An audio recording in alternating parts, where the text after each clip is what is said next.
Harville Hendrix, PhD, and Helen LaKelly Hunt, PhD, are internationally respected couples therapists, educators, speakers, and New York Times bestselling authors. Together, they have written over 10 books with more than 4 million copies sold, including the timeless classic, Getting the Love You Want, a guide for couples. In addition, Harville has appeared on the Oprah Winfrey television program 17 times. Harville and Helen, welcome to Empathy Empire. Hello. Hello. Hi. I'm so excited to meet you guys. Oh, well, I feel thank like I'm with psychological royalty here. you. Well, It's really anyone intimidating. um, whose last name is Smiley, and I see her picture on her resume, and oh wow, we have been looking forward to meeting you. I'm really, really honored. Well, So this all happened because of a mutual friend of ours, Zabin, oh Oh, yes, right? that's right. yes. So I've known Zabin for probably about 15 years. Mhm. Mm-hmm. And one of the first things she told me when we were discussing, because we're both very interested in psychology, one of the first things she told me is that I have these friends, Harville and Helen. And I was like, hold on a second. Harville and Helen. I said, not the Harville and Helen. And she's like, oh, you know them? And I said, of course I know them. I read that book. I read Getting the Love You Want when I was in my 20s. Oh, wow. And it sort of started my interest in psychology. Oh, Oh wow. So, one of the things that I was thinking about a lot is that you have written between you over 10 books. You've sold 4 million copies of your books, and some of your books were written a while ago. But one of the things that I'm thinking about is that relationships are timeless, right? There's certain wisdom that it doesn't change, no matter even if we're in North America or we're in Bali or we're in India. Certain things are universal and timeless. I remember watching the movie Eat, Pray, Love. Remember, it was first a book by Elizabeth Gilbert, and then it was made into a movie. And I remember in the movie, there was this part where she was talking to a medicine man, a healer, and she was asking him questions about relationships, and he was giving her over his wisdom. And then she met other people in Bali where she was, and she said everyone asks the medicine man, the healer, the same questions. The people in Bali ask the same questions about relationships. Everyone wants to talk about the same things. They want to talk about love. They want to talk about relationships. They want to talk about loss. So although your books, some of them written a while ago, are timeless, one of the things that I was thinking about was certain things in the world have changed. There's been certain cultural shifts. So, for example, social media has been a huge cultural shift that wasn't around when I was in my early 20s. There's been things like AI, there's been things like online dating. These are new things that were not around really when you wrote that book, Harville, Getting the Love You Want. So, one of the questions I wanted to ask and just sort of get into it with you is, we have these seminal texts that you both have written. Is the wisdom from those texts, is it still applicable, or do some of these cultural shifts need some new wisdom, like new insights? as the have the cultural shifts, i.e., the appearance of technology and the appearance of dating sites and the appearance of a lot of other AI. things, AI, and along with that, there are cultural changes in the West, at least in the age of marriage and in the number of children that couples are having. And so there's a delayed age to marriage and so forth. So, what we would say about that is there are fundamentals in human nature that do not change. What changes is the challenges those fundamentals face. And also, what changes is the opportunities those challenges face. So, like when you talk about dating sites and people uh, So we so many times run into people who are telling us about how they, people they know, or therapists we know, working with couples they know, or singles they know, are just going through dating sites and they're looking. It's so detached. It's not like you go to a party and then you look around and eyes across a crowded room, and you move over to the bar or wherever, and or you go to church, to a church social. It's all a social context where somebody meets. Now it's very, it's a very digital context, and for us, that's a new challenge because it removes the personal and makes it more almost what is the right word? How people look, almost like aesthetic, and so that there's not a so you can't read the energy. It's hard to read the energy on a digital or look at it in a picture. So the challenges are different, but the once people and the selection process is different. I think there's a greater fear um, about marriage because there was so many decades in which marriages failed at the rate of 50%. That number has dropped now to about 43. So we're still not doing much better with marriage. And that's because the culture has not been educated about what a relationship is, how relationships work. It's been educated. We have a throwaway society that if it doesn't work, then get rid of it and get another one. What Helen and I know, you can do that, but the other one will look like the one you threw away because your unconscious dynamics don't change because you change people. So I think the fundamentals and what so in that book, what we did was what Helen said is help people to understand that relationships are they have sequence of stages.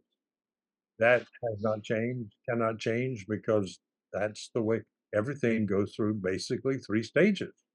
And you look at a lot of you go to work, it's just sort of like marriage. You love your job at the beginning, it's then not the job you thought it was, and then you have to decide to stay or figure out how to make it the job you want. So there's kind of those seem to be built in to the way the human mind works, the human process works. So I think, and the other thing that we said and say in all of our work is there's a really very simple thing. If it's not present, life is going to be miserable, and that's emotional safety, physical and emotional safety. If you're not safe, if you're always anxious about being something negative, being hurt, being criticized, um, then you're not safe and you can't thrive, and therefore you'll be in a defensive mode. Then you'll always be tense with each other, and everything then becomes a problem. But if you're safe, you feel relaxed, then you have to something really big for it to be a problem. Up to that point, it's just a challenge. Oh, it's something we have to decide because we're safe together, we're partners. But if we're anxious, we're not partners, we're opponents. And then we have to negotiate, problem solve, or fight, or something else. But the fundamentals about what human nature is and that it goes through developmental stages, those are us. And what we've done is create a different environment economically and technically, but we haven't become a different species. I don't know, is that sort of what you were looking for? Yes, that's a great answer, and it kind of leads me into my next question. Yes, Helen.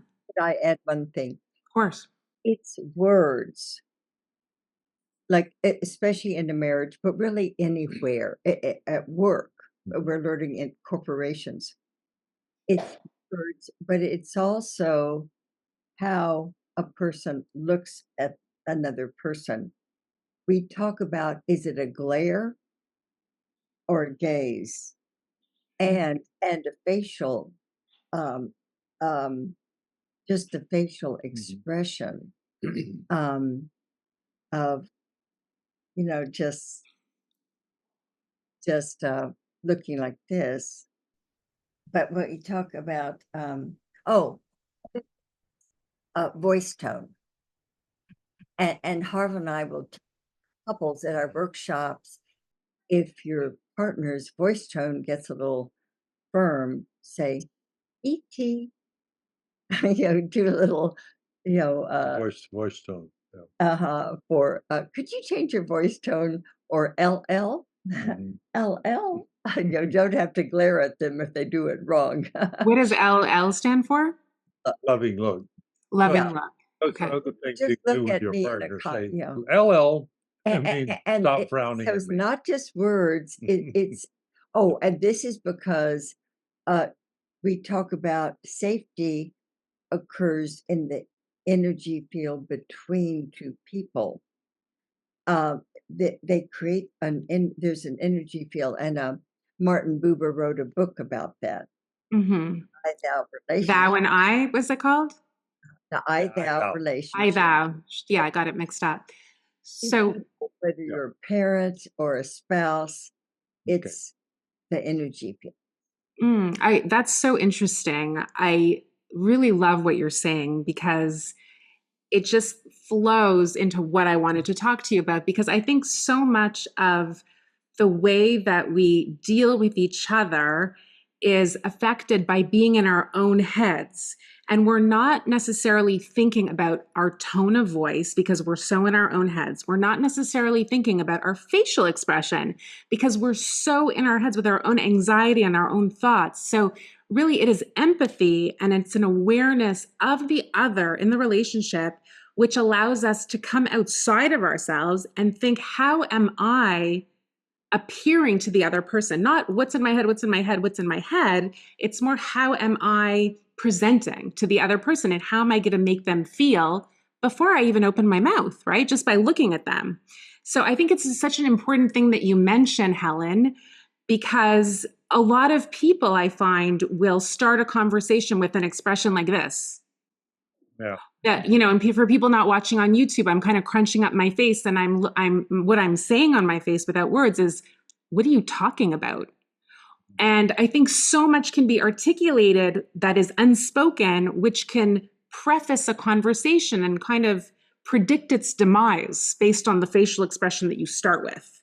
Mhm. So I find that interesting. I find part of empathy is an awareness of someone else's energy, so that if I come over to you, Helen, and I see you're looking very concerned or upset, I'm not going to like bomb onto the scene with like a loud and aggressive voice. I'm going to approach you in a way, like with a tone and a facial expression that is respectful and sensitive to how you're looking at me. So, my question for you is, what do you think the role of empathy is in romantic relationships? It is essential. Mhm. If you don't know how your partner is feeling, um, um, how can you be a loving partner? One of the most important things, but most people don't bother to ask how someone is feeling. Mhm. You wake up in the morning and, oh, I need Harville to do this.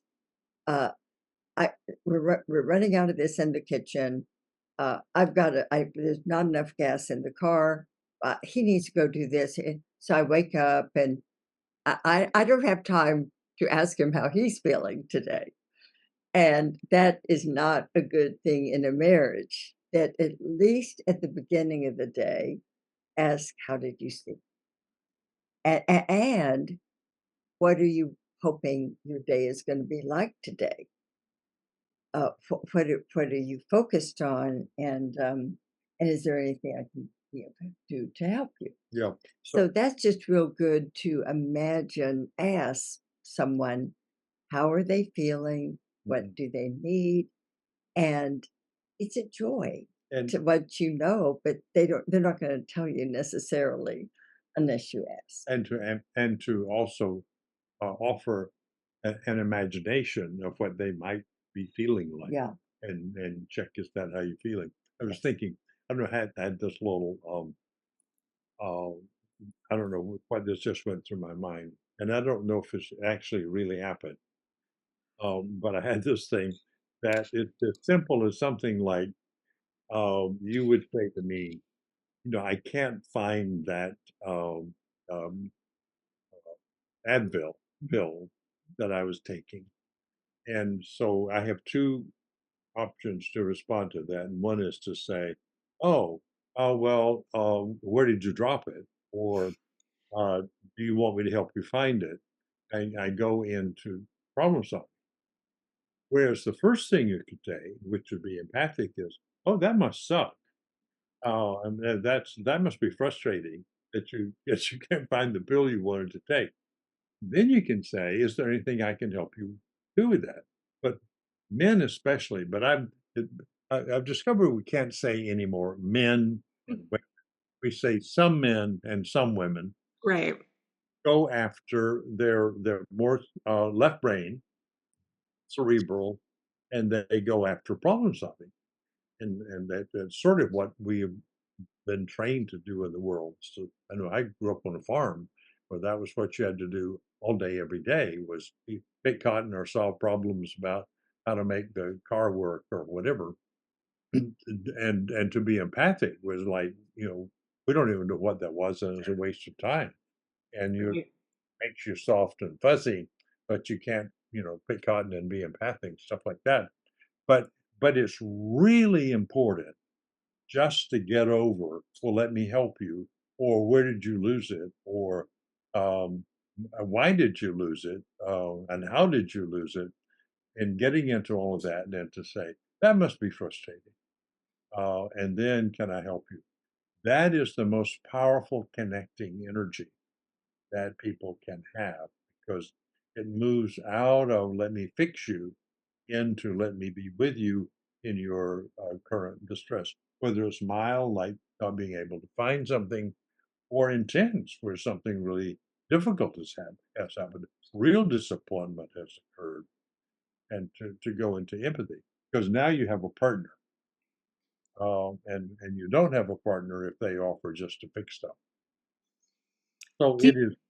I guess what we're both saying is a non-negotiable critical role. Empathy is something, and most of us have to grow into that, as to imagine what it's like to be you. Yeah.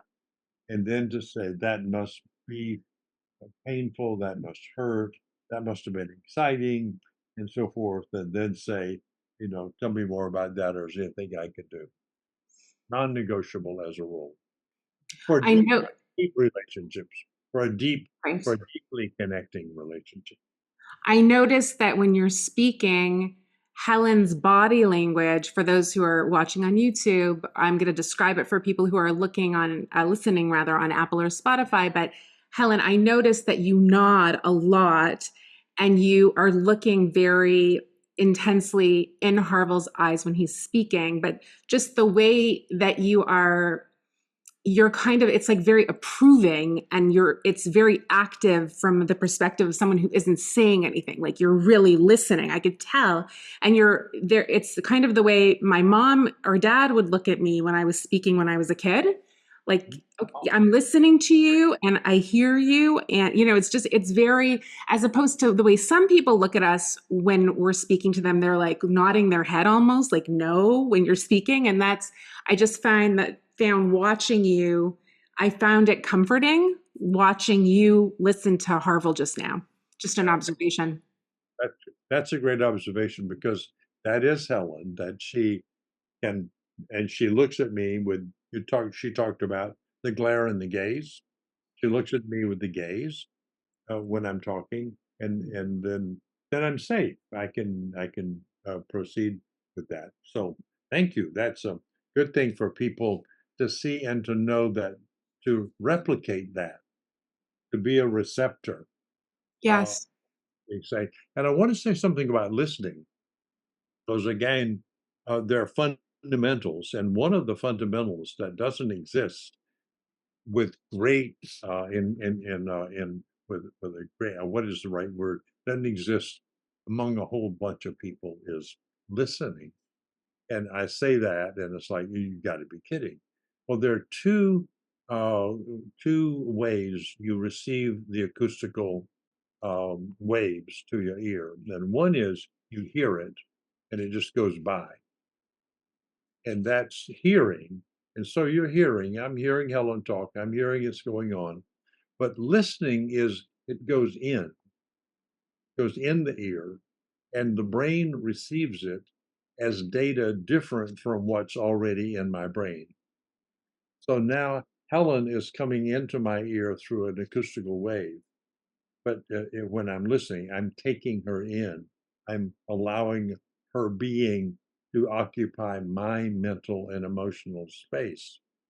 And when I'm doing that, she feels different. When I'm hearing her, I'm just, she's present, making a noise or talking or whatever, but it's not impactful. And one of the reasons, so we've done research on that, and we found that when you research speaking, you find that there's a long history of speech and speaking, how speaking came into being, hundreds of thousands, millions of years ago with us. And then there's all kinds of stuff about it. It's really, really fun to talk about the history of speaking. But I said, I'm going to look for the history of listening. And there is not a history of listening. Just a few articles on listening is a good thing. And one of the things that got some space some decades ago now is called active listening. And active listening is not very good form of listening because you just listen and never say anything back. Like in contrast to dialogue, which we teach, is when Helen talks, I say, well, let me see if I got that. So there's an interactive thing. But in active listening, I just listen to you finishes talking and we go our way. But listening itself is a missing an element in human relationships. And my theology professor, when I was in graduate school, was an amazing man. And he said, and I didn't realize at the time what he just said to me or to the class, listening is the first act of love. And so what did he mean by that? That listening is the only way I know Helen. Otherwise, she's an object of my fantasy. I'm making her up and relating to the made up person. And that's really frustrating to her because she's not experiencing me relating to her. I'm relating to everything she is. That's where I'm hearing, but I'm not receiving. So if I listen, Helen discloses herself. And now I'm relating to Helen, the real Helen. And that's what Tillich would say. Now love is possible because I'm now relating to her not as an object, but as a person. And she can, and all of us will feel that difference. And I just wanted to emphasize that on our conversation with you, is that listening is no small trick.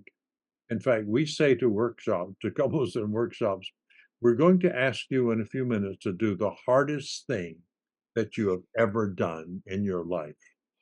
And that is to listen accurately to your partner without running a narrative about what they're saying and without running a judgment about whether what they're saying is right or wrong.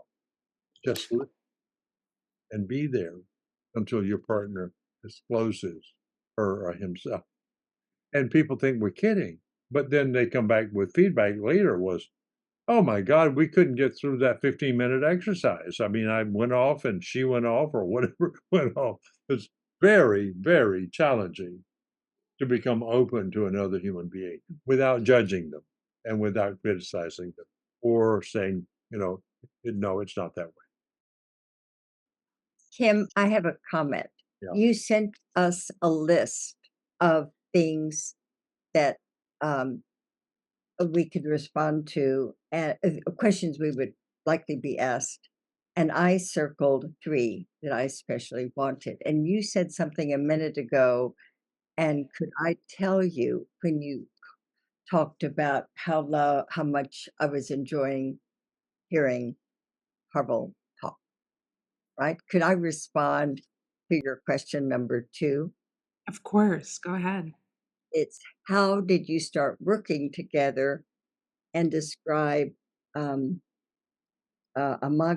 and then I'll answer about the ups and downs. But once upon a time, I was born into a family of wealth, and my father created a product that the world needed, and it was a family-owned business. And when the family-owned business is in a legal document, so that when the company makes money, half goes to the federal government for welfare and welfare, No, taxes. military, whatever, and half goes to family members. Mhm. So I received funding from a family-owned business. And when I was in college, a law student, pushed to marry me, and I didn't think he was right. It wasn't. It just didn't feel like the right energy.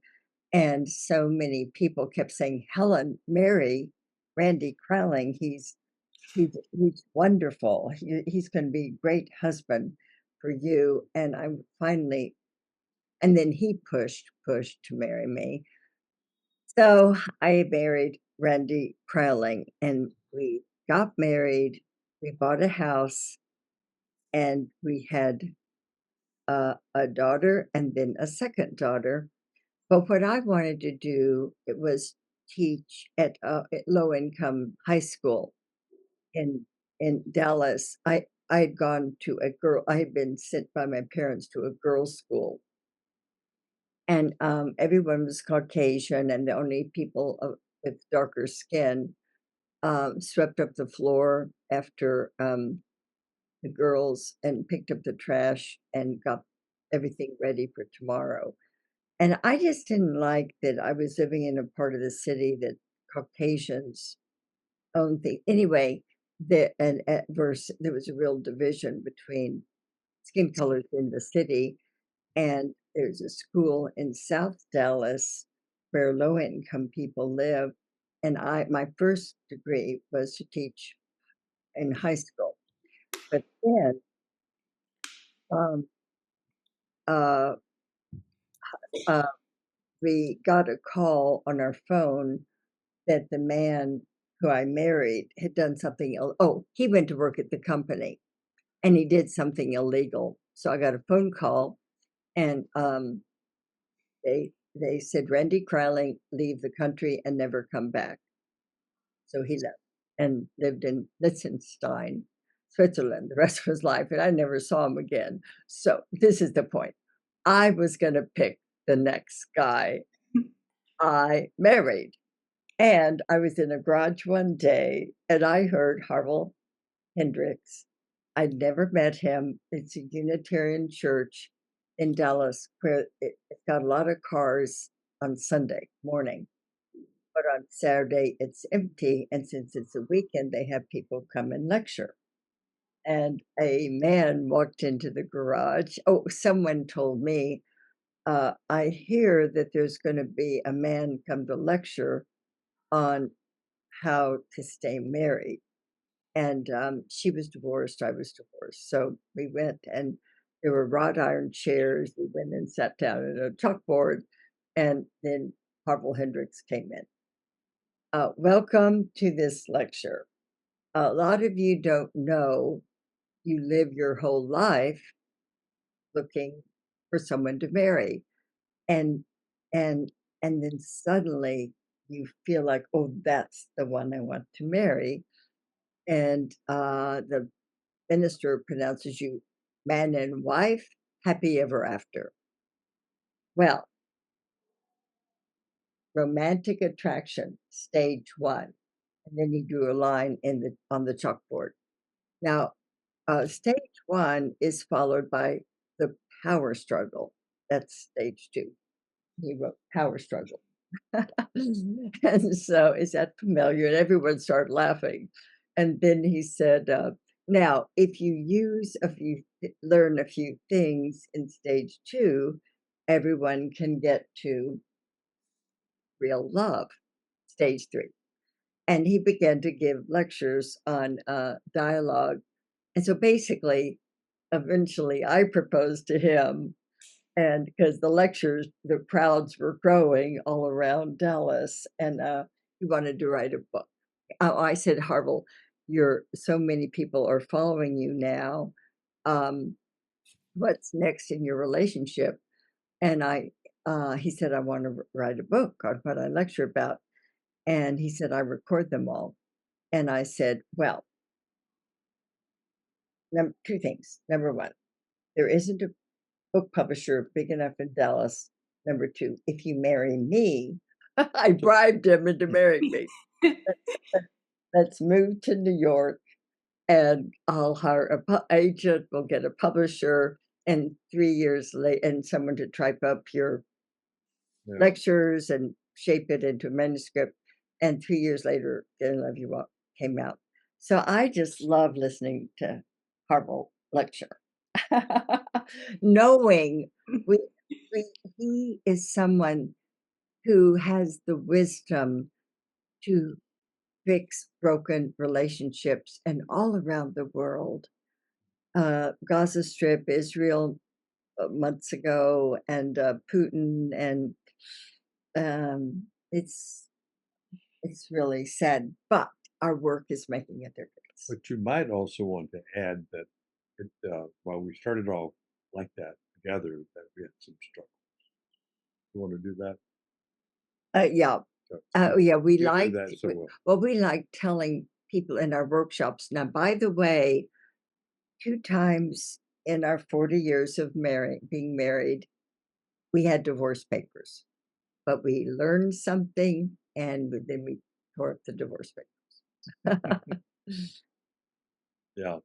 No, it wasn't an easy journey. We had a very intense relationship. And when it goes bad, it's really bad. And when it goes good, it's really good. But most of the time that we live in this, but we did reach a crisis a couple of times. And then we finally said, why don't we do what we teach? So I really appreciate you sharing that. I have a friend who is a Torah teacher, and one of the things that she likes to say is that you either marry or give birth to your homework. Oh, beautiful phrase. Yeah. Yes, that's lovely. I like Isn't that. that Marry. Yes, her name's Adrienne Gould Davis, and that's something that she always says. And one of the things she says as well is that often in a relationship, when you want to leave, that's the time that it's actually going to really take off and you're going to grow together, is at the point where you're so frustrated that you want to walk away. Yeah. Interesting. Right. And I think it was in the crisis that we finally started growing, because we started implementing what we were teaching. And by that time, we were and one of them we had probably had already had 1 million or so books sold. And here we are on the divorce ramp. And it's like, why don't you read your book? And That's awesome. but the other thing we did, this now is a cute sort of story, but at the time it wasn't cute or fun at all.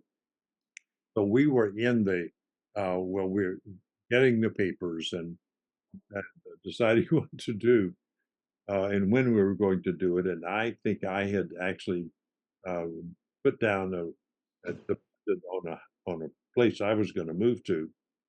And during the interval, we said, well, why don't we, we're still living in the same house. Why don't we do something? But you had moved out. No, I hadn't moved out. Well, we were still in, and we were doing, on Thursday, we decided we would have a Thursday together. We were living in New Jersey then. We'd go into New York City and do something. And usually, you can imagine, we wound up at bookstores, because neither one of us liked clothing or jewelry or all that stuff. So But he suggested we have a lunch. So we'd go go to lunch and then go to something. And obviously Yeah, we and would this go, is because even though we're divorcing, and I remember that you actually had another place, but in New York. But I said, since it was his idea. Since we're getting a divorce, let's meet once a month. We can talk about the children and make sure we're aligned in how we're managing the children. yeah. So I thought that's a great idea. So we went to this bookstore most of the time. And obviously we After went the to the lunch. psychology, into the psychology department. One day we decided to jazz it up a bit and go into the astrology No, it department. was my request. It was your request. Work in Harville, every time we go to a bookstore in psychology or something academic, there's another. We love going to the bookstore. Barnes and Nobles. Yeah. Barnes and Nobles has many different Yeah. things.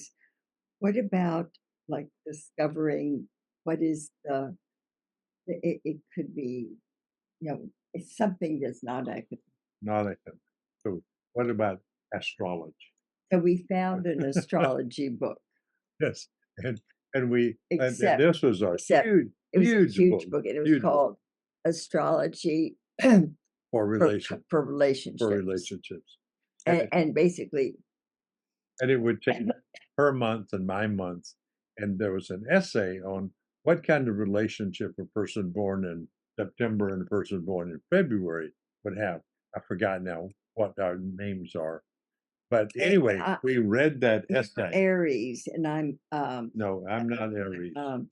let's No. see. Okay, you're I forget. You're September. Virgo now. Are you Virgo? Yeah, Virgo Yes. and Aquarius. Very good. Yes. And it describes the characteristics of a person born that month. And then it says, now, if this is married to this person, they're Right. going to have issues. If this person is married to this, this is Yeah. done. And our essay basically described the most toxic relationship book. If you're Aquarius and you've married a Virgo, and if you're a Virgo and you've married Aquarius, it said you have the least success of having a safe relationship. And that you Peaceful. engage in constant Peaceful. toxic interaction. Mm. And we said, who has been watching us to write this essay? This is about us. So that was a wake-up Oh call. yeah, and then looking at that astrology. was our astrology book. So then we threw away that set of divorce papers. Yeah. If the stars are going to yell at us and tell us that we should shape up. So actually, we then decided that we would experiment with taking negativity out of our relationship to see if we could do it. And we found that was really a challenge. And Helen is a charter. She likes to do charts. So she got a calendar, and I don't like to do charts. While I like to go, to the Wild West where the West commences and gaze at the moon and where there are no fences. In the United States, that's a cowboy song. It's called "Don't Fence Me In." Don't fence me in. I don't want to be fenced in. But the chart did measure each day that we got through without any negativity, and it was 3 months. 3 months before we had a week. We got a monthly calendar, and we would, at the end of the day, if we make it through the day with no zero negativity, and if we did, check mark. Yeah. Check mark. Yeah. Check mark. Well, the first month, X. Yeah. X. And so it was sort of like having our therapist. The calendar was going, what are you doing in your relationship? But even so, the effort, and here's the thing to say to couples, the effort to regulate the negativity, because before that there was no effort to regulate, just reactivity all the time, began to do something for our thought that maybe if we could make this work, we wouldn't have to divorce. And so it took about 3 months before we got enough success to say, well, why don't we sort of rethink this? And so then we decided we would have a remarriage.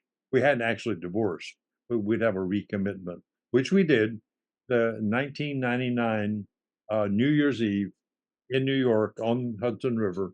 And at midnight, when all the firecrackers went off in the river, we were in a place where you could look out over the edge and see the firecrackers down the Hudson River.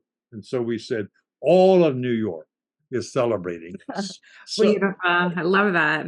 that was our second Actually, marriage. there was a church in New York on a street that a few blocks down, there's a building overlooking the Hudson River. And so we secured the minister. I think there were two. You picked one minister, I picked Yeah. one, and then we had just some family members, Yeah. just a few people, Right. and then we had among the therapists Yeah. were so grateful, and we invited anyone who wants to come and to the banquet, and there were like There maybe were about 250 Yeah. people there. 250 Anyway, people. I think that's enough about us. Why don't we go back to the narrative about this interview? What would you like to go? The next thing that I was going to ask you about empathetic failure in relationships, because I feel like a lot of breakdowns happen when people feel like the other person in the relationship is not empathizing with them in a meaningful way. I think a lot of relationships start to go downhill when you have those empathetic failures. So I wanted to ask for your insight on that. Yeah. Well, I would just think yes, absolutely, because the empathetic failure means that I'm not being experienced as myself by this other person. And I think another sort of universal we can throw in here is that we operate out of this actually, we could call it a belief, or it may be a fact, that what we need is to be seen, heard, and valued. That is a fundamental human need and is not negotiable. If you're not feeling empathic response from your partner, they're not seeing you, not hearing you, not valuing you. And we're such intrinsically social creatures that when we don't feel that visibility, then we have to do something. And that's when we start getting depressed or getting angry or acting out or doing all the crazy things that leads to stuff. You've got to feel seen, heard, and valued. Now, if you know that theory, that if I'm not feeling seen, heard, and valued, I'm going to feel something, then you can do something constructive about it, like maybe go and have a conversation with your partner about how you're feeling, and maybe something's going on with your partner that they're not available to. They're preoccupied or something. They've got to worry. You can begin to figure it out. But if seen and heard and valued is not being experienced not on a daily basis, but on an all the time basis, it's like oxygen. It can't be cut off without consequences. That Harville, empathic failure is a good term to apply to that situation. I've done weekend workshops with Harville for 35 years. And on our last weekend workshop, he did something he has not done before. He created a sheet, net connecting score. And we now have one, and every night before going to bed, No, that's or right. it could be That's before dinner when the workday ends, or before going to bed. No, it should be before going to bed. Where so it's you rate 1 to 10 how well you feel, and this is done in corporations a lot to help corporate teams learn to connect with one another. And so he said, I'm going to take this to the workshop, and he told his couples to rate before going to sleep, right before going to sleep. How well did they feel seen, heard, and valued? And that chart would invite another person, if a person didn't feel seen, to try harder tomorrow. I like that. It's very practical, and I think it's very important to give people practical advice. And one of the things that I really admire about your work is, although it is academic, it's very practical, and anyone could apply it. Because I think sometimes when things are too philosophical, like Martin Buber or different philosophers or people like that, it's very hard to incorporate it into just a regular person's life. So I really value that. The next question I have for you is, do you think over-empathizing is a problem? Some people who are especially empathic can over-empathize with the partner in the relationship, which could also be quite problematic. That was a question I was going to respond to. That the two people are honest. The person who feels like they're getting over empathized with, they have to share that with the other. I love the phrase, thank you for giving me the opportunity to grow. And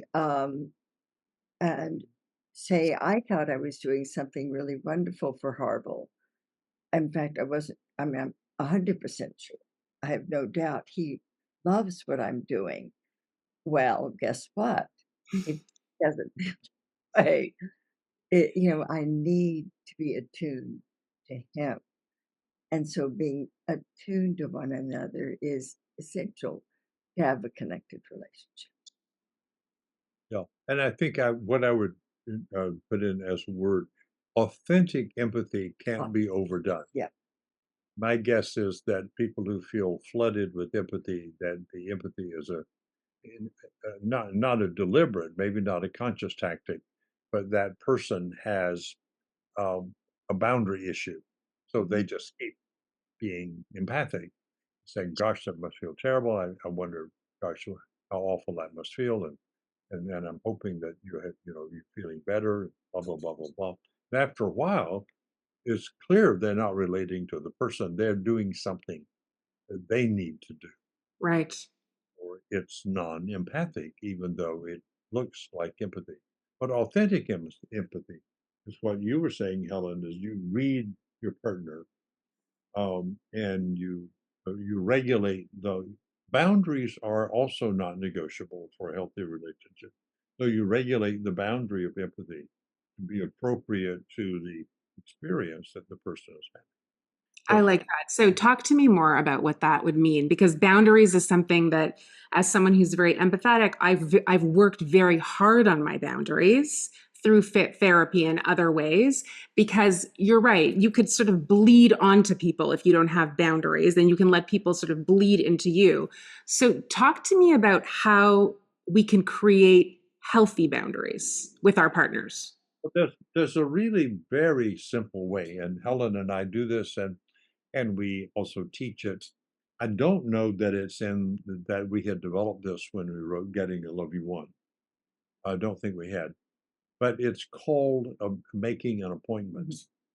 And so we say to couples in workshops and any other place we get a chance to do it, that from now on, so let's go back to the workshop. This evening, first evening in the workshop, we are inviting you into a whole new way of relating to your partner. It's called dialogical. That you've never heard before. You've never heard before. Dialogue. And so this process starts by, before you talk to your partner again, you will say to them, "Is now a good time for me to talk to you?" About. And say, And you have to say what it's and about. say about what? Because if you don't say about what, the partner's going to make up a bad story, like you have a problem. Right. Right. But if you say, or talk to you about where we're going to dinner tonight, then you relax. But you could also say that I would like to have an appointment to talk about, a frustration Yeah, that I'm it's having. essential That's you okay say as what well. it's about, because you have to determine then how much time to So, give it. right. So give time. But the point about this is asking, is now a good time to talk with you, is a boundary establishment. Most people don't do that. They just walk up and say, "Hey, what time is dinner? Have you ever heard of this? Can I share this story with you?" And you don't really, I mean, you're just playing and you want to have fun, or you want to inform, or whatever. You're excited, but you don't realize Helen has a movie going on in her head, and I'm running up and saying, "Hey, can I run my movie on your?" And I don't even check, I start running it. Now, Helen could be in a good or bad mood, and if she's in a bad mood, she'll say, "No, I'm not available to talk. Don't run your movie on my screen." Or she might be nice one day and say, "Okay," and kind of comply. But it's still a boundary issue. I should ask her, would you be willing to turn off your movie and let me run my movie on your screen and see what I'm saying? And Helen can say, well, I can, or I can't right now. But when she does, then she's fully present to what I want to talk about because she's not running her movie. But if I don't do that, then that's a part of the conflict. It's like you're just always interrupting me, and all that kind of stuff. So that's a really. And so we say to couples, from now on, for the rest of your life, if you want to make your relationship thrive, you must have boundaries, and the boundaries are before I cross your boundary, I ask permission.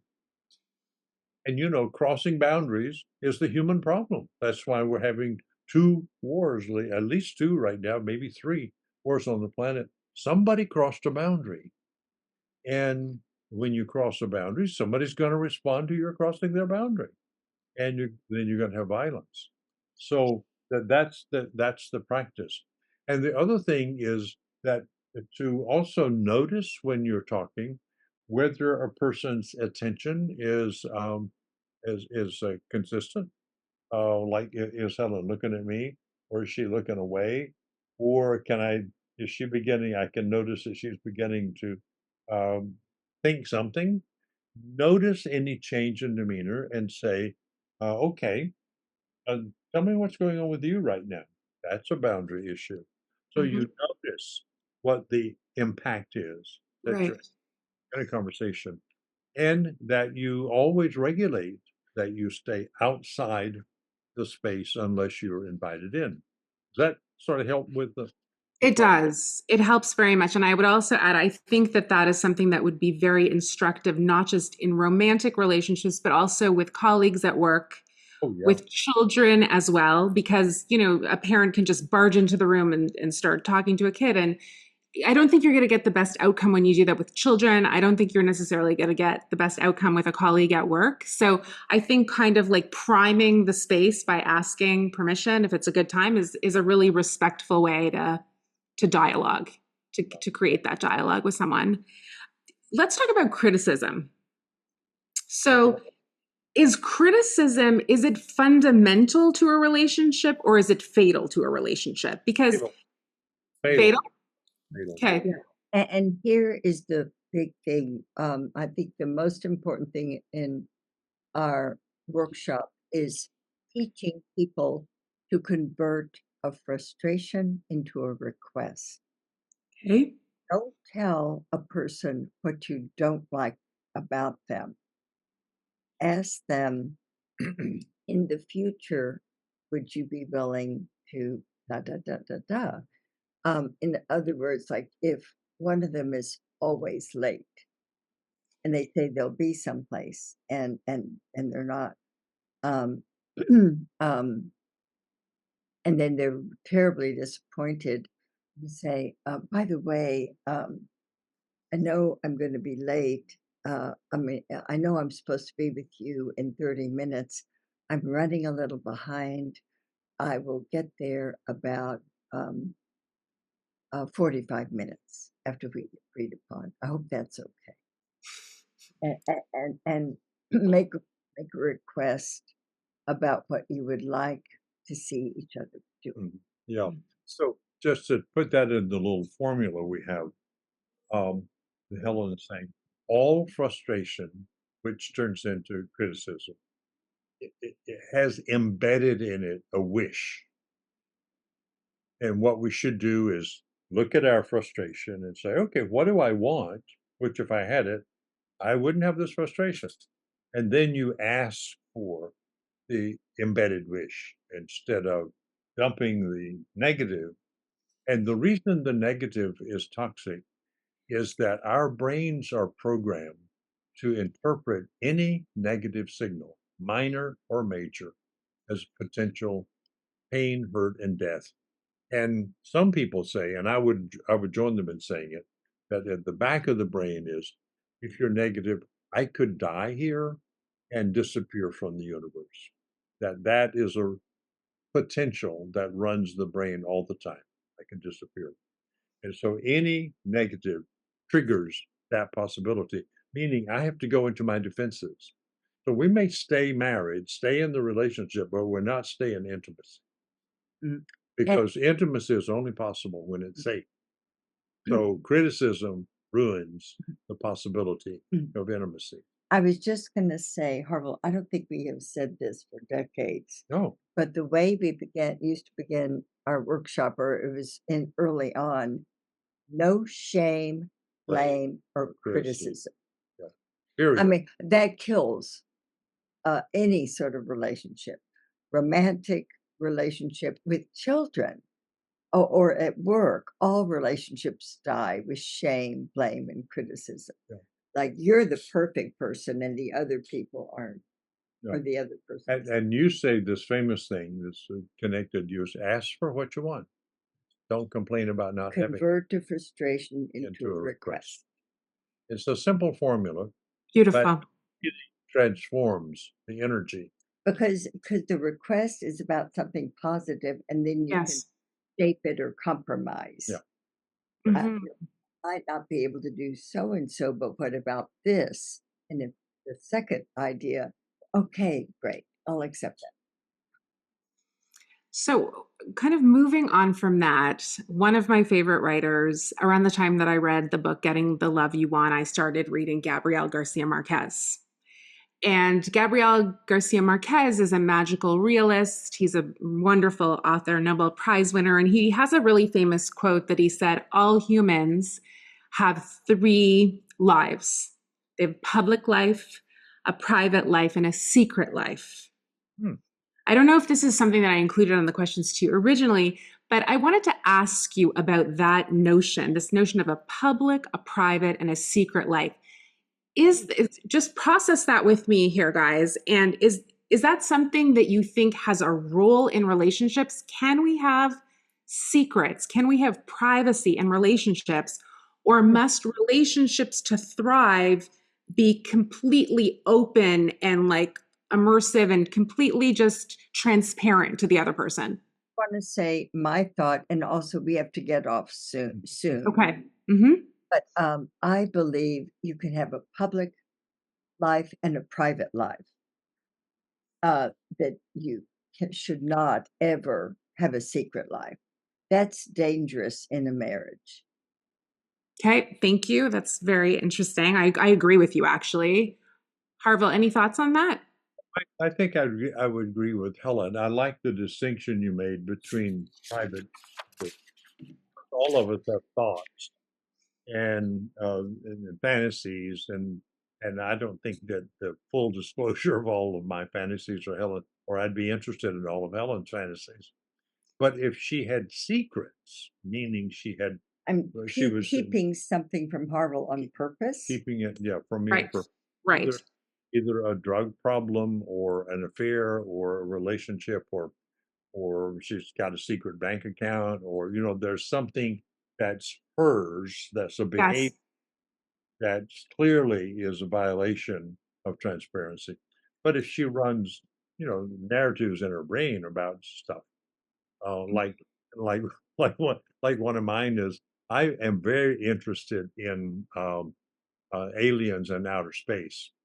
But if I talked about my fantasies about alien life and so forth and so forth,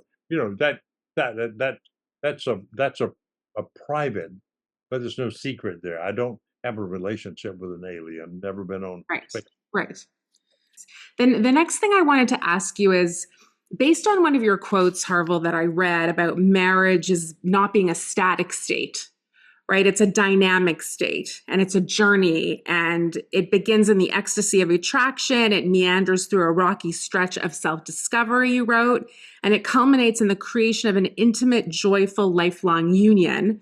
One of the questions that I wanted you guys to consider was, how do we keep that spark and that adventure alive when we're confronted just with the mundane realities of life?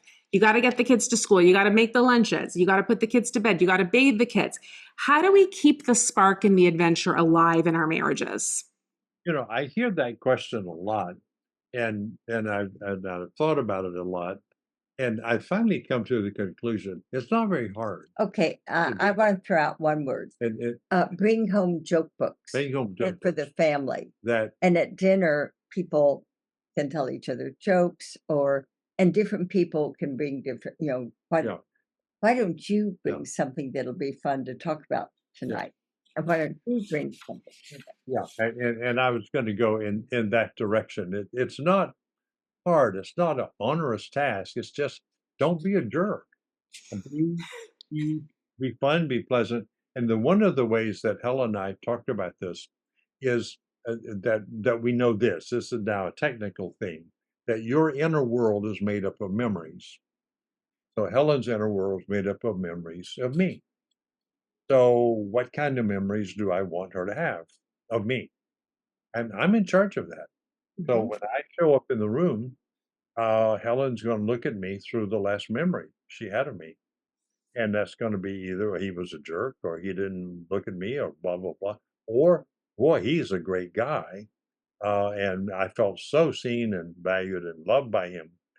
So what I do, and Helen does, we deliberately create the memories that we want the other one to have. And you can do that easily by walking in a room and saying, wow, look who I'm in the room with. And then you don't have to do it for 10 minutes. The brain gets that. He's safe, he's fun, he's having positive energy, and the brain feels, and then you go and hug, and you can go on and take care of the baby or cook dinner or whatever. But if you don't have those spontaneous, intense affirmations, and that's the process we would say, affirmations of each other on a regular basis, on a daily basis, then it's going to dry up, because it is going to turn into work, and you go into left brain. You got to do this, you got to do that, you got to do this, you got to do that. And then once it goes negative, then the negative accumulates. So you can stop that by putting sugar in the lemonade. And the sugar is affirmations. You are so beautiful. And you're working with today with Kim. Your answers to that were incredibly intelligent. Thank you. I'm so pleased to be partnered with you in this project. And when he So says now, that, even though she knows I was making that up for now and doing that as a now, her brain doesn't care. On the next time we're on, we will talk about the lower brain monologue, a little frustration, a little anger. It releases adrenaline, cortisol. You don't sleep well at night, and you get sick or more. The Mayo Clinic analyzed our dialogue process. When you use dialogue and something positive is going on, or you feel relaxed in the presence of another person, it releases dopamine, acetylcholine, norepinephrine, serotonin, and you're a healthier person. So we could go into detail with amazing. I'm really looking forward to that. I want to thank you both for your time and your beautiful energy. I feel like just watching you gives me more ideas just of how to communicate in my own relationship. And I'm going to put a bookmark in this conversation. So when we return, we'll be wearing different clothes. And for those who are watching, or you can put on the same clothes if you want. And so we'll put a bookmark in it. And thank you so much. And we'll return. I'll be in touch with your assistant, and we'll return to continue the conversation. We would love to. So much. You. Thank you. Wonderful. What wonderful questions, and what a great conversation. Thanks. I'll see you guys soon. I'm sorry we have to go. No, it's okay. It's boundaries. You got a boundary. I get it. So I appreciate it. And we will see you soon. Thank you again. Thank you. Bye-bye, Kim. Bye. Hey everyone, this is Kim. Thanks for listening, and don't forget to subscribe. Harville and Helen, welcome back to Empathy Empire. Thank you. Delighted to be here. Thank you for having us on a second time. Must mean that we did something right. Absolutely. So I might look a little bit tanner because this past weekend I went to my girlfriend Stephanie's cottage. She's actually has a doctorate in psychology. She trained at the Adler Institute, and she's also someone that we talk, and she's given me so much wisdom and learning about psychology, like because of our conversations that we have. And one of the things that I just wanted to throw out there with you is that I went with my husband, and we were on the lake. And one of the things I thought was that humans really aren't meant to live in the city. They should really live like in nature. That's one of the first things I noticed, because just immediately my cortisol levels just like they went down. And I thought that was good for my relationship with my husband. And what happened was we went onto the lake, and Stephanie was in the kayak, and she gave my husband Matthew and I the canoe. So he said, I'm going to take the back of the canoe, you take the front. And I was like, what do you mean? Why don't I take the back? And then I was just like, okay, you know what? I'm going to channel some Harville and Helen, and I'm just going to take the front of the canoe. So we get in the canoe, and we're paddling in the canoe. And basically what happened is it was not going well. Like seemed like we were having problems. Like I'm not a canoeer, but it wasn't smooth. It was like it was jagged a little bit. So I turned around and I said to him, let's count to 3, and then both of us will put our oars in at the same time. And he's like, okay. So we did it. We both put our oars in at the same time, and we started paddling, and we reached kind of like this level of, it was kind of like a flow. We had like it was like we were going in a direction where there was like synchronicity, and I felt like very connected to him, and it just became very easy because we were canoeing at the same time. And I couldn't help but think of you guys and our talk the day before, because it was just like this dialectic of being together and flowing together and just like listening to each other. And so I just wanted to share that with you as like a preamble to our interview. Yes. Well, thank you for sharing that. That is a beautiful example of moving from what we would call from chaos to flow. You connect and then move together. It's another word we use is collaboration. So you all suddenly became collaborative partners on the rhythm of the paddling, and you move from the challenge to flow. So it's beautiful. The other thing that I noticed is, and this, I think this is a testament to how evolved you are as therapists, is that I had an hour conversation with you, and I had a changed mindset in terms of my relationship just from being exposed to you. Like it was like through osmosis and the things that you taught me at the last time we talked. So one of the things that I took away from the talk is you have to communicate what you need and what you want. And I've started to do this with my husband. So because a lot of times, I'm not going to say women or men. Harville, you said that last time. You can't say women or men, like, because everyone's different. But a lot of the times, I'll just speak for myself. I would expect my husband to intuit my needs. Because we've been married for almost 11 years, I would expect him to just kind of like show up and be like, this is what she needs, this is what she wants. And it's crazy, but it's our anniversary in October. For the first time in almost 11 years, I started speaking what my needs were, like this weekend. And it was like a huge moment because I was asking for help, and I wouldn't ask for help. And I would be making the lunches for the kids, and I would be like talking to his mother on the phone, let's say, and I'd be doing something for work. And I wouldn't say, Matthew, do you mind just helping me like get the lunches? Now I started asking for help. And immediately there's been a shift in our relationship where my sort of I don't want to say hostility, that's too strong, but just tension has diminished by me offering like what I need. And so I just wanted to also tell you that since our last conversation, Helen's clapping for those of you who aren't watching. You're a quick learner. You're picking up on that, because I remember Helen making it really clear is that to live in frustration means that you have a wish that is not being expressed. And so what you need to do, move from frustration to expressing the wish and put it in the form of a behavior so the person knows how and what to do. So beautiful. Thank you for sharing that. I'm feeling like we're very successful already. Yeah, you've been really successful. And it wasn't even direct therapy. It was just like through osmosis of you telling me some tips. The other thing that I found really amazing is this notion of the glare versus the gaze, because it's made me super aware of how my body language is coming across, not just to my husband, but to everyone. And so that's another thing that I've internalized since like a couple days ago when we last spoke. Yeah, great. Yeah, and that's a really. I just want to make a comment about that one. This morning, I got sort of overwhelmed by something, and Helen was here, and uh, I got a glare and a voice tone toward Helen, and it was like after 50 years, I'm still doing that.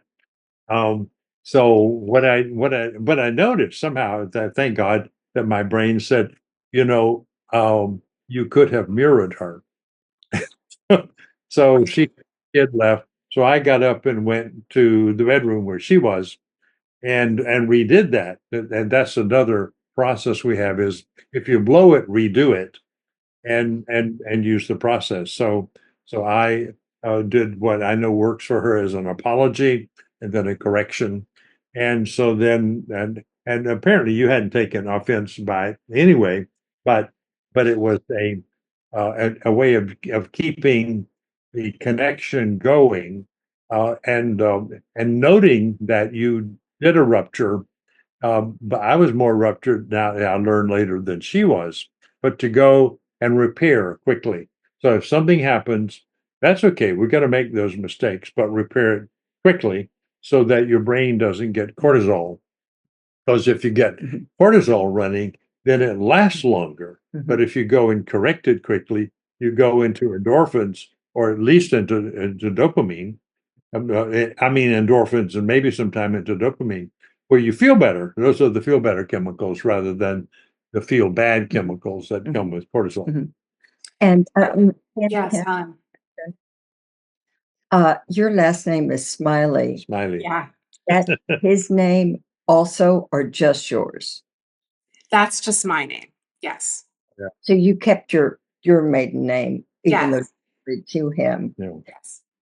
So somehow, um, you know, you could. I mean, I think you smile so wonderfully. But one of the things you could do is said, I just was on a podcast with Harville Hendrix and his wife, and they think we should have Smiley just all over our apartment as a reminder to have a LL, Right. a LL. Right. Right. The loving looks usually show that. LL, a loving look, and then Yeah. T, the voice tone. I love that, Helen. That's really beautiful. And I just think listening to you and just what you just said is very important for the viewers and the listeners because you've been at this for 50 years. You are both PhDs in psychology, and even you get it wrong sometimes. So we need to give ourselves grace. Right. Right. So I think that that's very important. We're never going to get it 100% right because we're human, right? So we have to really give ourselves a lot of grace, which is, I think, important. Yeah, and we really discovered that for ourselves and for other couples. You can learn the skills, integrate them, and so forth.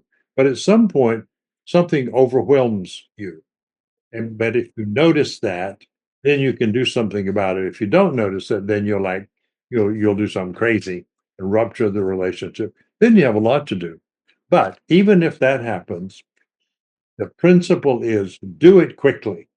Don't let those negative chemicals saturate your brain for more than 3 to 5 minutes, and then rerun the feel good chemicals. And then now you're feeling connected again. So what you want to do is sustain connecting. But I just want to say something, Helen. I think you would probably support this, but if not, I have never had the experience of somebody interviewing us, coming back and sharing with us that they personally integrated or got something out. I'm sure they got stuff out of it, but you are talking about integrating it already and behaving it. So I'm just sitting here saying, my goodness, this is an experience for me and for Helen. So I'm really grateful that you're sharing your experience and, not just probing us with more questions, but sharing that you have heard what we said and that somehow in the process of our conversation, you began to integrate it and then practice it in your own relationship. I feel Yes. really honored. Thank Oh you. my gosh, thank you. I'm honored to be sitting here with you. Well, I wish we were sitting in person, but maybe next time it'll be in person. Bye. So, let me just sort of get into the questions that I had for today. One of the things that I wanted to talk about was trauma. Yeah. One of the quotes that I've read from your books is that romantic love delivers us into the passionate arms of someone who will ultimately trigger the same frustrations we had with our parents, but for the best possible reason. Doing so brings our childhood wounds to the surface so they can be healed. So, in other words, if you don't heal your trauma that you've had in your childhood, it's going to end up almost in your bed or in your relationships. This is, to me, a huge epiphany, and it's something that again I've internalized, and I started thinking about it in terms of my own relationship, in terms of my childhood home and my partner currently. Could you unpack this for us further? Yeah. So, and it's in a way, it's really very simple. The past always shows up in the present. We think that's why suddenly you want to marry someone and unconsciously it that person has the skill to ultimately heal your child. Yeah. So you're right. That's what that romantic that attraction is, in that our opinion. that we are attracted to someone who is similar, and this is the piece that takes a little cognitive processing to get. When you fall in love, you are will always, and I haven't found an issue of that you could say sometimes, but always, if you fall in love. Now, there are relationships where people don't fall in love. They grow into it and they from friendship on, and then the conflicts happen in a different way. But the most common thing is that you fall in love, and that attraction that you have to another person is not to their physical features or their emotional features. It's to some gestalt in them, some part of them that is similar to the caretaker with whom you had a frustration and what that means is a need not met in childhood that was essential according to the brain of the infant for its survival. Now the infant is not cognitively processed. God, I'm threatened with death here. It's experiencing it at the neurophysiological affective level, not to words, but to sensations. The body, and or to put it more directly, the body gets triggered with anxiety when a need is not met, and the anxiety is, will I disappear from the universe? Not only die, but disappear.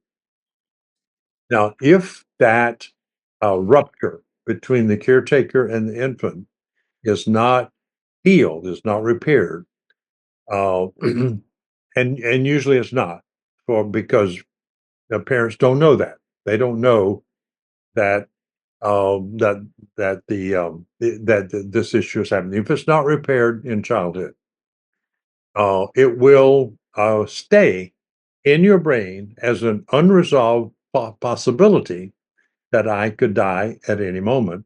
So when in adulthood I fall in love, I will fall in love with somebody similar to that person with whom the issue was created because the brain needs that person or some facsimile of it, we have to say, to show up and reconnect. So the facsimile is your partner, but the partner has the same limitation as the caretaker had. So it doesn't mean the partner is going to just say, hey, I can do that. No, the partner will say, Not in a lifetime could I do that. I don't even know how to do it. I don't even know what that is. So that, and the way you recognize that this dynamic is going on is, does this ruptured, I mean, does this frustration, this I'm so pissed at that and doing it again, happen over and over again with producing the same emotion in you. Now you know that the present frustration is triggered by a present behavior in your partner that triggers a childhood memory, and that childhood memory is of the rupture with the caretaker. So, and I think the other thing we can say that makes it helpful to couples to know this is that that's happening all the time. People come to our workshops and say, "Oh, I can't find out much about my childhood. I've thought about it. I've tried to remember it. I've meditated." And all we have to say is, what's the most frequent frustration you have with your partner? Well, they always have one because they're in a workshop. Uh, they they came and the weekend was because they hadn't been able to resolve this. And sometimes in marriages 30 or 40 or 50 years old or 5 years old or 2 years old, but it's there. They say, what is the thing you complain about the most? That's the new. So, and if you didn't have that complaint, but you had what you wanted, what would it be? That's what you didn't get in childhood. So we know that. So this is where the impasse occurs because I have an unmet need that I was attracted to Helen to heal. She has an unmet need. She was attracted to me to heal. And neither one of us have inside of us natively the capacity to heal that without growing. So in the therapy process, and hopefully by reading a book or just hearing this conversation with you now, I know that I have to discover what uh, what I trigger in Helen, and that she has to tell me what she wants instead of what I did, and then I'll say, well, and I didn't even know I did that. That's not me. I don't. I'm not an emotional person. I can't do that. I'm sort of distracted. I'm an intellectual. I can go through all of my, e- uh, excuses. But at the bottom line is, I have to be aware of a behavior that she needs on a regular basis and do it. And what happens with that is I now grow a part of me that was atrophied, didn't get developed in childhood. So her needing that from me calls me into a new part of my being. So I think that's what nature did. This is the brilliant thing about this crazy looking thing, you fall in love and fall out of love. Nature's trying to get something done, which is to fix what didn't work in childhood in the adult relationship with a person who triggers the childhood memory. Is that kind of clear? Yes, very clear. Yes, it is. And what I would ask as a follow-up to that is we are in a very disposable kind of society. So Yeah. often people, they're married and they're like, you know what, this isn't really working out. Like you frustrate me, you annoy me, whatever. Let's just move on, right? People don't have that sense of commitment. So what I would ask you is, when you go to the next relationship, will you choose the same person again subconsciously that triggers the same thing in you that the first person did because it's unresolved and unhealed? So here's the way that happens in my experience. So the first answer is probably it'll be the same dynamic.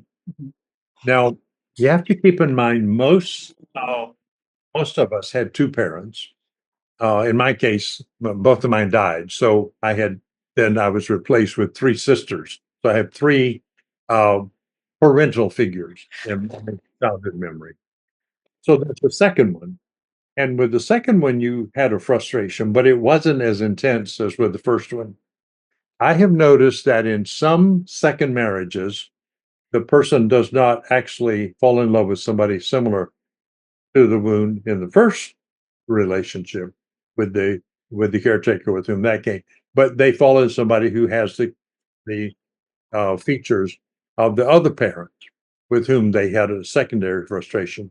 It's sort of like the unconscious said, well, I didn't get that need met. Yeah. Biggie.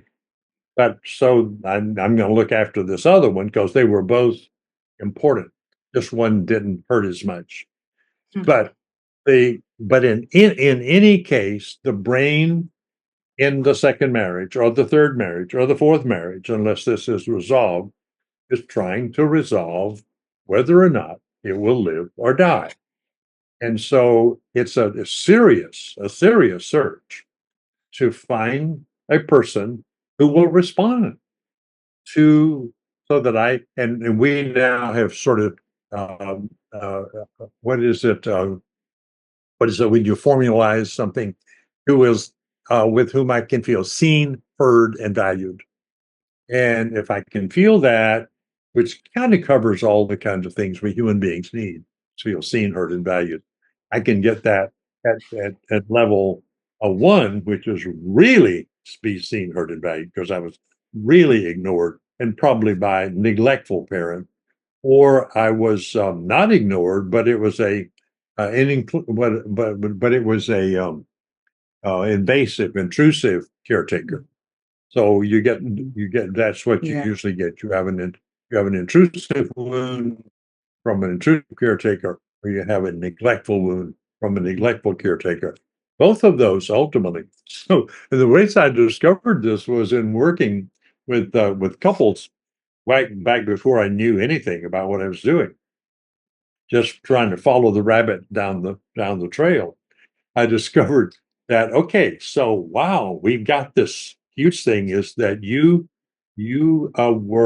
felt ignored in childhood and devalued. And now your partner's got this. So your partner's showing up, paying attention, and giving you lots of affirmation.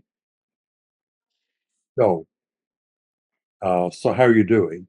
And then they will say, well, I just the other night I responded, I'm aware of something else that when he or she interrupts me or tells me what to do, it's not like the other thing of being devalued, but it's so annoying.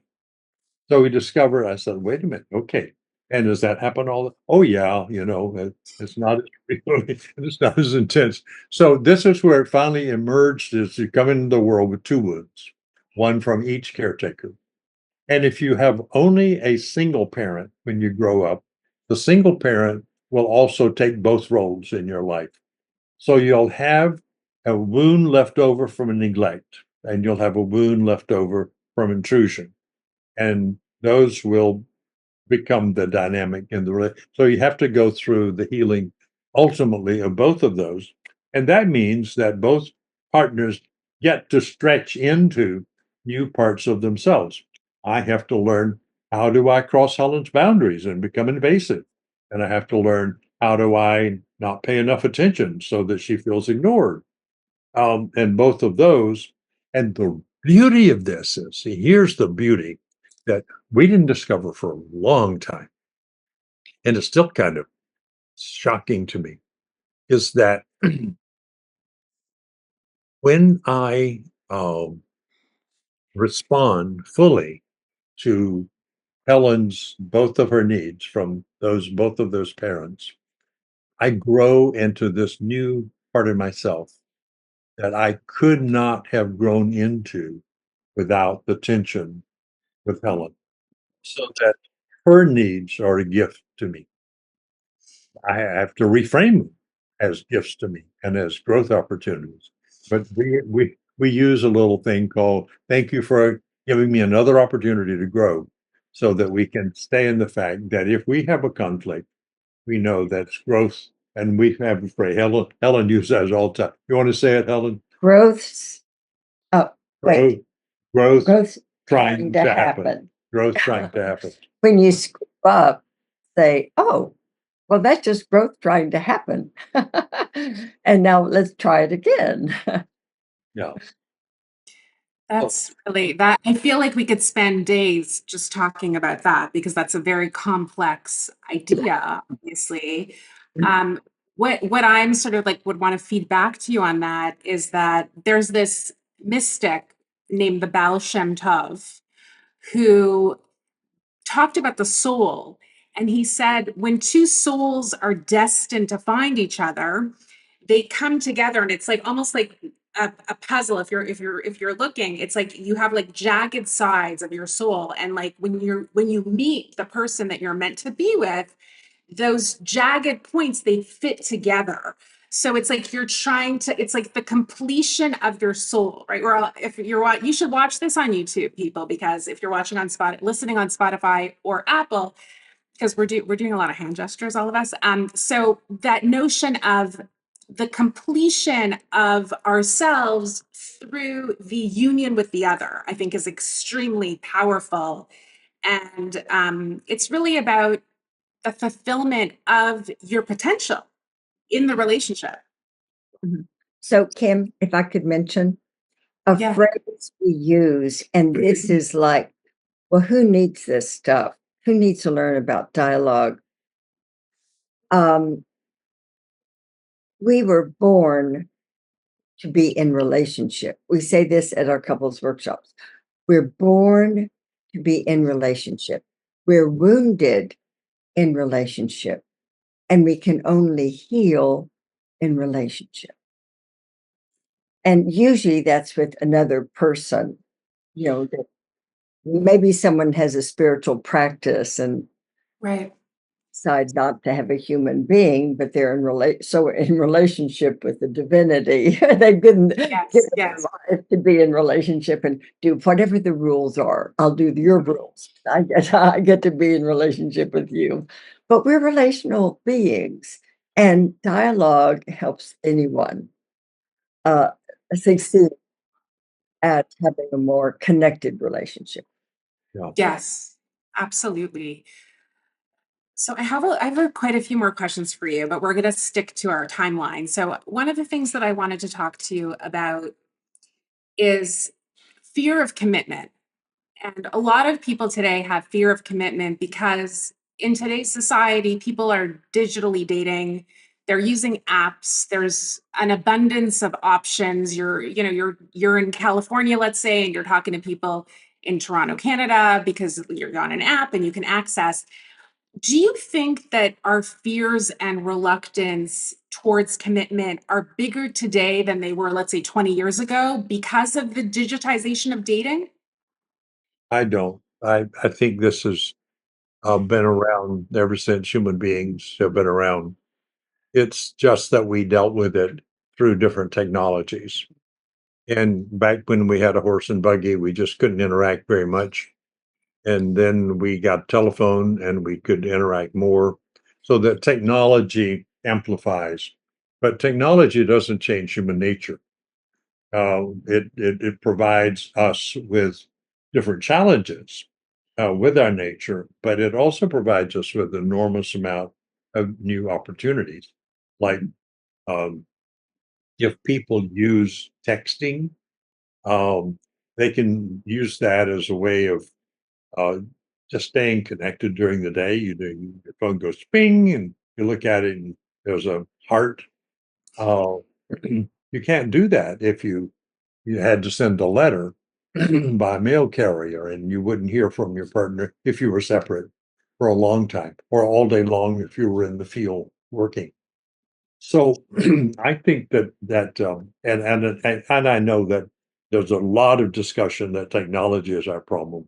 No, we are our problem, and technology is our opportunity, and our challenge. And we And need to learn to so use it I'm successfully. excited about technology. I'm excited about AI, and all of it provides us, as I said, with a challenge and an opportunity, or with a problem. And if we misuse it or don't learn, it's not so much sometimes I think misusing it. We don't learn how to use it. And that's where our evolution as a species seems to me is now coming. Is that, and we've had to do this ever since the first guy picked up a rock and threw it at a rabbit and had dinner without having to chase the rabbit.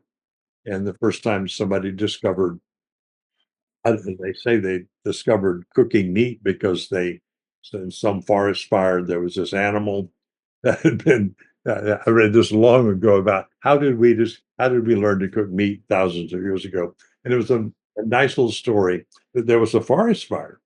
And then the people were walking through this burned place, and there was this animal that had been burned in the fire, and they picked it up, and it hot and it hurt them. They put the fingers in their mouth, said, that tastes good.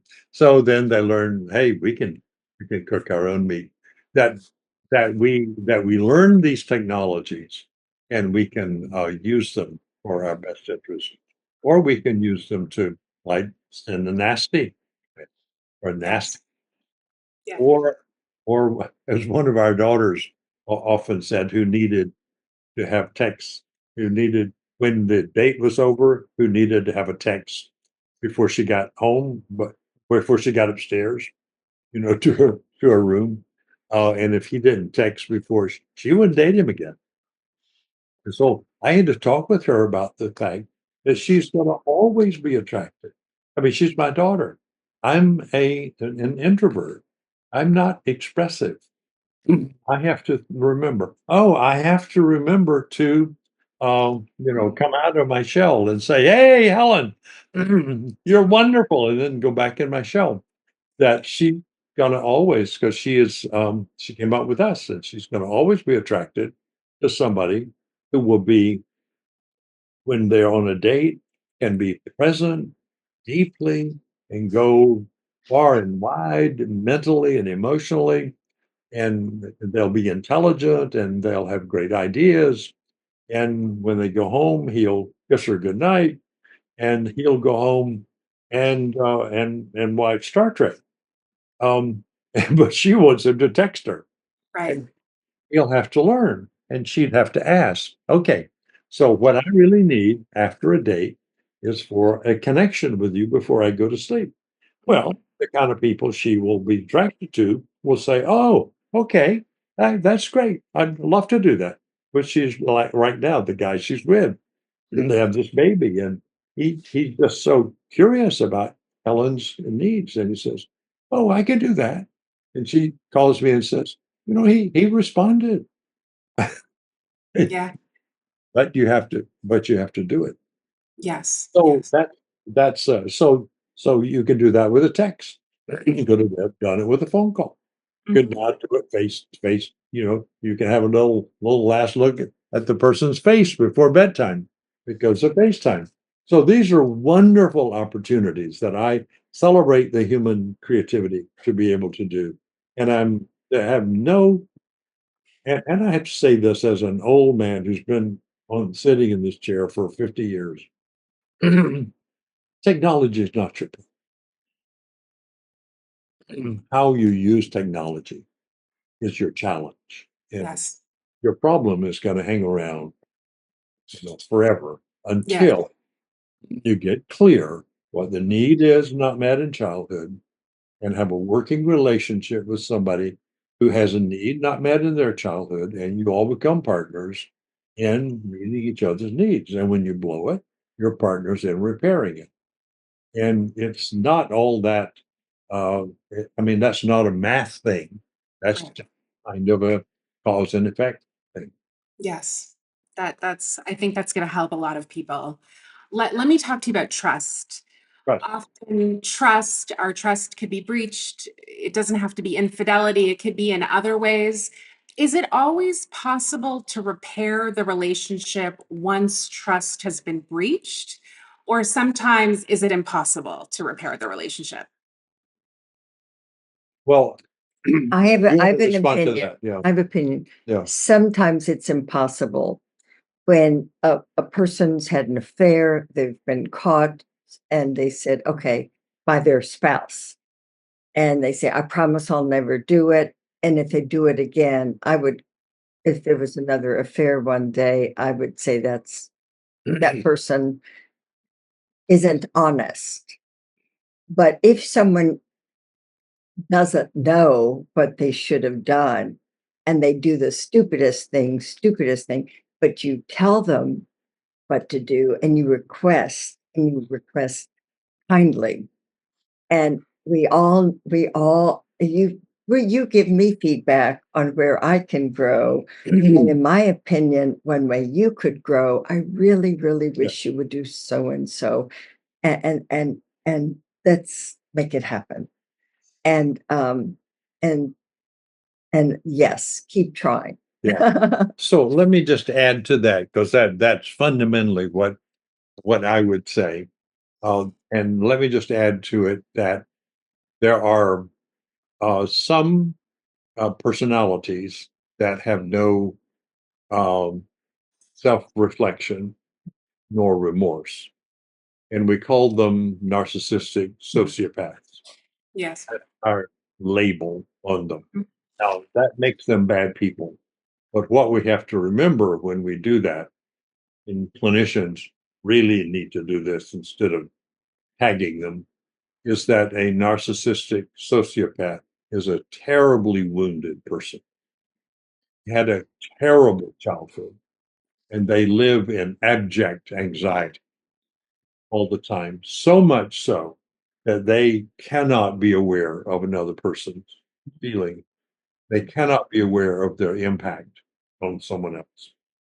And given that they're so anxious that they are insensitive to what another person is feeling as a result of them, that can't be repaired because the other person uh, doesn't have a partner who can go into self-reflection and ultimately remorse so that there can be something offending. But if I can be aware, oh my God, I didn't realize, and I tell me more about how that hurts you, uh, then if there's any um, self-reflective capacity, any capacity for feeling there's a good guilt. You did do something that hurt somebody else's pathological guilt, and then there's healthy, authentic guilt. You can go through those kinds of things. Yes, I would think everything in the normal spectrum that with information and help, trust can be repaired. And then again, it depends on, was childhood fundamentally the wound of trust breaking? Was Okay. going to be a little harder. Mhm. That's your core fear, is that I can't trust you. And now you did this and see. So the brain confirms that you can't trust anybody. And that really is hard to repair, but it's a different kind of repair than the sociopathic narcissistic personality. Because they usually marry what we would call a borderline personality, Yes. have a structured personality, and they can't focus, and but their anxiety is just makes them do all kinds of sort of obsessively um, and circular things, whereas the borderline, I mean the narcissist, will be very focused, very strategic, and very tactical, and those are so clear. Both of them come from terribly wounded families. Mhm. Yeah. Yeah. And if I could add, um, like if I was married to someone, and let's not say an affair, but I was married to someone and I had made it clear that so and so is what is the best uh, way for such and such to happen. And are you willing to do that? And the other person goes, okay. And then I find out they did not do it. Yeah. In other words, they were dishonest. And I'll go back and say, listen, I thought we made an agreement that the next time, da da da da da da da, all you have to do is be honest. And because if I say, did you do it? Just so, oh, I didn't quite get it done yet. But if you said, yes, I did it, and then I really want you to be honest with me. If it happens a second time, I, what I would do is say, if this happens one more time, I think we should divorce. I want you to be married to someone that you care about enough that everything they say is honest, and I want to be married to Yeah. someone that is And you also threw in, you didn't use the word, but reliability. That you I can promise and count you on keep them it. to be You can honest. count on it. Yep. Be honest reliably every time, not just episodically. Thank you for that. I think that also is going to be very helpful for people listening and watching. One of the things I was thinking about is you have been together, you've been practicing for decades. I don't know cumulatively how long it's been. 4 decades for you, Helen, yeah. Me too. And Harville. 2 years. Okay, so 50 years, so 90 years together. Looking back on the work that you've done, through the research that you've done, the workshops that you've done, what is the one truth that sort of stands out in that 90 years, like collectively, of therapeutic work that Okay, you've done? something popped into my head. Harville may have a better answer, Oh, but probably not. I Just will, no, just a different one. I couldn't have a better one. I will make sure. I'd like this part Or to maybe get the in, same. because this is part of how I would answer it, and I just won't over talk. I'll say one thing and Harville will, but a lot of people don't know that if you um are frustrated at home with who you live with, and and one or both of you are using monologue, and you're frustrated when you go to bed at night or even during the day, adrenaline and cortisol is released from the brain and begins to flow through your body. And we've had our dialogue work analyzed by Mayo Clinic, and they say a person who has adrenaline and cortisol, they get sick more, they don't live as long, and they don't have a strong immune system to fight off colds, flu, COVID, whatever. Now, if no one automatically, well, after you practice, you do automatically use dialogue. But to use dialogue, you have to go to the neocortex, left brain hemisphere. Harville, you gave such a great response last time you were talking to Smiley and Kim Smiley. And I want to add something else. But anyway, but I'm sorry, I didn't even mirror him back. But had I mirrored him back, Well, let me mirror you. I gave a great response to Kim, and you want to add something to it. you just chose to go to the neocortex and Yeah. to mirror me. You were in the upper brain, left brain hemisphere, right brain hemisphere, and between the two, when you say, "Is there more?" Is there more about Is there that? more about When that? you say, the neuroscientists say that is between left brain hemisphere, right, is the dorsolateral prefrontal cortex, and your brain releases uh uh uh, relaxing neurochemicals, Dopamine? acetylcholine, norepinephrine, and serotonin. And you are a more relaxed person, and you're a healthier person. You live longer. So, in addition to having good relationships with other people, you are a healthier person. Yeah. So That's a beautiful, beautiful answer, Helen. the miracle of becoming interested in and relating to another human being with these skills is that whatever skill you develop for your interactive thing benefits you. And I want to say, I don't want to say why, because it's another, and it's a different act into what Helen said. Said, you ask, what is the one thing?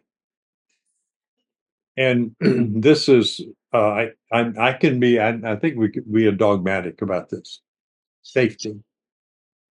And people say, well, that's not very romantic. That's not very safety. And what we have to say is that This little brain up here you've got has only one thing in mind. Am I going to live or die? And if I'm going to live, then I'm going to celebrate the world. I'm going to be creative. I'm going to have fun. I'm going to study. I'm going to fulfill my purpose. If I'm anxious, I'm going to figure out how to protect myself from death. So I will then focus on my career. I'll focus on making money. I'll focus on, becoming a big person, or be successful, whatever. Um, and you can do all of those things and still feel safe, but the doing of all of the cumulative things, acquisitive things, has a different function if you're anxious. That is, it's a replacement for somehow there's some sort of permanence in that. So if you are not safe in your relationship, you cannot be intimate. Because if you're anxious at all, you will be defensive. And by that, I mean you'll avoid vulnerability, you'll avoid sharing, you will find out ways to keep yourself safe by not risking of what you want to say, um, or asking or giving.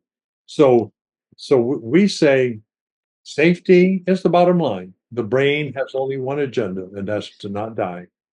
And if you are negative toward your partner, your brain's going to see you as a potential source of death. That ball. Now, usually it doesn't come through to your mind like that. Oh, my partner's threatening me with death. No, but the brain is processing it. This could turn into something really bad. So, and that's why Helen and I really focus on giving each other uh, positive memories. Yes. Do that by each day. Each day, Helen brings me. I get up after she does, and so when I do get up and finally get to the bathroom, Helen shows up in the bathroom. 3 to 5 minutes later, I've always wondered, how did you know I was up? Well, she pays attention to whether the light goes on in the bedroom, and if so, she brings me a cup of coffee and puts it on the desk and say, "Hey, beautiful man," or "handsome hunk," or uh, whatever.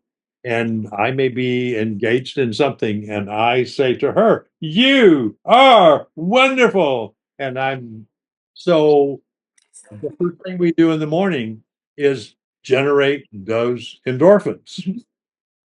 And if instead she came in and said, "Why did you sleep so late?" Well, I don't want your damn cup of coffee now because you triggered my anxiety. Right. Now I have to back up, but I don't want to take anything from you. So we and both of us grew up with such challenged childhoods. Not like both my parents died before I was 6, and then I lived with some little challenging older sisters. One was good, and two were kind of challenging. And Helen's parents were there, lived through her childhood, but they weren't there for her, and so she was reared mainly by maids. So that the children know that they know the parent is not there. You're a substitute person, so you can't trust the parent. So you have to. Both of us have had to do this attachment thing. Yes. Be sure that the attachment is maintained. If it gets ruptured, to repair it quickly. And so I think we could say both of us have sort of outgrown our childhood now, and that those things that would trigger us years ago don't anymore, But we've because we have also, this history of memories that Yeah. if it do get triggered, you know what? All I got to do is say, "Hey, let's redo that." And I want to apologize, and I want to give you what you need, or tell me what you need instead of what I did. And we can, and we were talking earlier about trust and reliability. Mhm. You can trust and rely on the fact that that's going to happen. I have a partner, and otherwise you do. And this is the other thing I want to say. Otherwise, you will do transactions. Transactions is the way most couples live. I'll do this for you, you do this for me. But they don't have the dance. They have a kind of pay the piper. Sort of. Yes. I had never thought about that before. I Pay the piper. will mention next weekend, we are doing a weekend workshop at Propalo. And I'm sorry, I'm sure people will watch this tomorrow, 2 years from now, whatever. But anyway, we have such a nice time on the last session. Because they're by then, they come Friday night. We have Friday night session, several on Saturday and Sunday morning, and at noon they leave. But by then, their relationship has been transformed, and we invite them all to start the day when they see their partner. One may sleep later than the other, that when they see their partner go, "You are wonderful." Right. And maybe Yes. say something that they love they did yesterday. Yes. And that reminds me about the last day that we also do something that blows couples' minds. It's a 3-minute exercise in which they walk around and start off with appreciating how your body looks for a minute, positive adjectives, then what your character is for about 3 minutes. You're a wonderful, kind person. You have a beautiful body. You're a wonderful, kind. And they raise their voice. Then something partner did. And that time when I was sick and you brought me soup and or you called my mother and told her that that I was a good person, and all that. And then we'll walk around in front and say, and jump up and down. I can't believe I'm married to somebody as amazing as you. And you do that I love you. for about 5 or 10 seconds. And we have seen people who were going to leave the workshop and divorce change their minds. Yeah. In that 3, because they didn't know there was so much positive underneath all of the surface negative stuff that they had not processed. So but what we're saying with that is that people need. So this is a childhood play, and the play is if you can play together, you've got a great relationship. By You the can't play way, together, you have a scary relationship. by the way, I don't think I've ever said this around the positive flooding, but there's a phrase, what you focus on is what you get.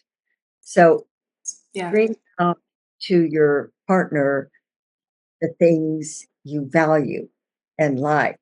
Yes. Relax around you. Yes. Where I've heard it expressed as where where attention goes, energy flows. And that Oh, I doesn't love mean that. doesn't mean your partner doesn't need to get better at this and this and this, but create an atmosphere and then make an appointment to talk about this and this and this, the two of you, or with a therapist. Yes. Okay. Uh, Harville, did you have one more thought? How integrated your earrings are with your you notice that how integrated she's Yeah. and it just shows up in the way she does her The face, three of us. the thing, and says, "You're The just three of us. amazing." The three of us are a dynamic trio. Yes. Okay. I agree. I want to thank you. This is the final episode of my first season for Empathy Empire podcast. And I wanted to end the season with a bang and with people who were transformational and who would allow the audience to really look introspectively and also grow in terms of their relationships. And I could not have had a better pair of people to interview than you. So you really, I want to just thank you. And I want to just thank my friend Zabin, your friend Zabin, for bringing us together. It's, you're on my bucket list. Talking to you was on my bucket list for my life. So I feel like just incredibly appreciative and grateful that you agreed to talk to me for the second. And you know what? There's one thing I would like to end with that ask your partner, Harville, our marriage has these are the positives, these are the negatives, and we keep trying and we're doing well overall. But listen, are there things I could be more empathic? Would you like to see me be more empathic about certain things? And And I would love to know your thoughts about that, because maybe I could specifically focus on being more So empathic. if I'm getting this, you wanting, we're doing okay, but there may be some things that we could do better. So you're wanting me to know that some things you could be more empathetic about. If you'd language it to If me, I would language and it then to I you. would go, oh, yeah, I'd love to say that or do this. So you would love to or- say, you would love to say or do that. Yes. Well, I want to thank you for asking.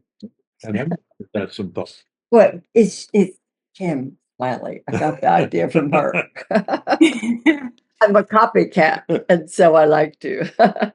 Thank you so much. Well, thank you. This has been, I think, one of the most fun conversations that I've had in a long time. We do lots of, and I don't want to say anything negative about any podcasters because they're all wonderful. And sometimes you connect more with some than with others. And I've just felt like we've had a good time. Absolutely. Yes. Thank you. Not just a work session, but a good sharing. So thank you very much. And we look like triplets. Thank you. We And we absolutely, want to see each other again. So that's good. absolutely. Thanks, guys. Take care. We'll stay you in too. touch. Hey everyone, this is Kim. Thanks for listening and don't forget to subscribe.